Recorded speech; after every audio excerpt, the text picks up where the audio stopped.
আচ্ছা, আপনি কি সেই পাবলিক যে কিনা টাকা জমাতে পারলেই সোজা ব্যাংকে দৌড় দেন আর ভাবেন, যাক বাবা, টাকাটা সেভ এবং ইন্টারেস্টও কম?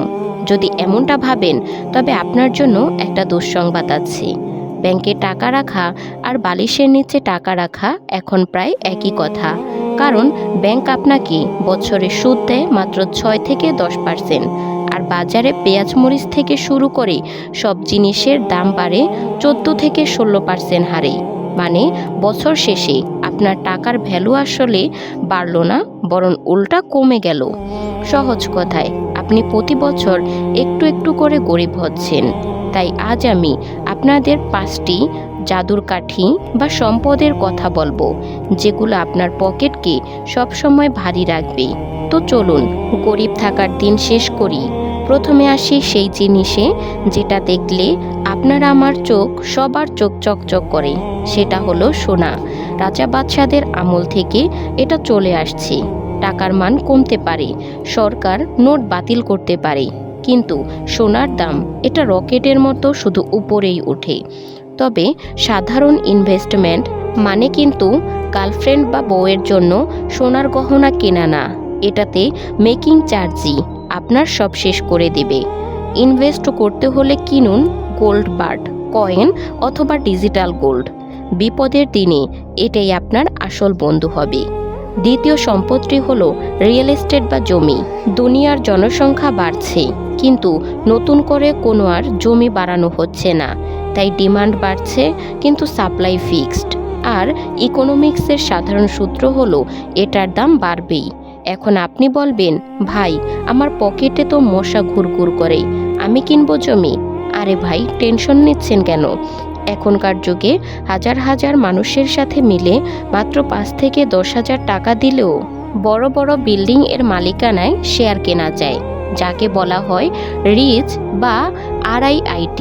মানে পুরো পিৎজা কিনতে না পারলেও এক স্লাইস তো কিনতেই পারেন, তাই না? নাম্বার 3, উপায়টি শুনলে অনেকে হার্ট অ্যাটাক করতে পারে। সেটা হলো শেয়ার বাজার। লোকে বলে এটা নাকি জুয়া। হ্যাঁ, আপনি যদি না জেনে আলুর দরের শেয়ার কিনেন, তবে সেটা জুয়া। কিন্তু যদি দেশের সেরা কোম্পানিগুলোর পার্টনার হতে চান, তাহলে এটা সেরা উপায়। ওয়ারেন বাফেট বলেন, সব ডিম এক ঝুড়িতে রেখো না। তাই রিস্ক নিতে না চাইলে সোজা ইন্ডেক্স ফান্ডে টাকা লাগান। মানে দেশের সেরা 30টা কোম্পানি একসাথে কেনেন।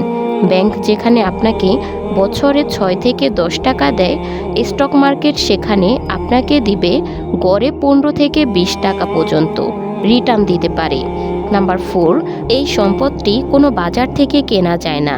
এটা আপনাদের নিজেদের ভেতরেই থাকে। সেটা হলো আপনার স্কিল বা দক্ষতা।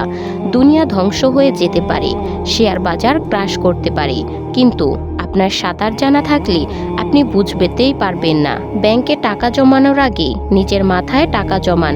মানে নতুন কিছু শিখুন, ভিডিও এডিটিং শিখুন, কোডিং শিখুন বা মার্কেটিং শিখুন। মনে রাখবেন, দামি কোনো জিনিস কিনলে পকেট খালি হয়, আর আজ কাজ শিখলে পকেট ভরে। পঞ্চম এবং আমার সবচেয়ে পছন্দের সম্পদ হলো ডিজিটাল কন্টেন্ট। এই যে আপনি আমার ভিডিও দেখছেন, আপনি হয়তো তখন ঘুমাচ্ছেন বা ঘুরছেন, কিন্তু ইউটিউব আমাকে টাকা দিচ্ছে। এটাকে বলে প্যাসিভ ইনকাম। আজই একটা ইউটিউব চ্যানেল খুলুন এবং ব্লগ লিখুন, অথবা ছোট ছোট অনলাইন বিজনেস শুরু করুন। শুরুতে কষ্ট হবে, কিন্তু একবার দাঁড়িয়ে গেলে বস আপনাকে আর পায় কে? ঘুমের মধ্যেও টাকা আসবে। তো বন্ধুরা, সারা জীবন গাধার মতো খাটবেন নাকি টাকার পিঠে চড়ে বসবেন? সিদ্ধান্ত আপনার। ব্যাংকে শুধু বিপদের দিনে টাকাটা রাখুন, বাকিটা কাজে লাগান। ভিডিওটি দেখে যদি মনে হয় মাথার বুদ্ধি একটু বেড়েছে, তাহলে লাইক দিতে ভুলবেন না। আর কমেন্টে জানান এই 5টার মধ্যে কোন উপায়টি আপনার সবচেয়ে ভালো লেগেছে। সাবস্ক্রাইব করে আমাদের সাথেই থাকুন। দেখা হচ্ছে পরবর্তী কোনো ভিডিওতে। সেই পর্যন্ত ভালো থাকবেন, সুস্থ থাকবেন। আল্লাহ হাফিজ।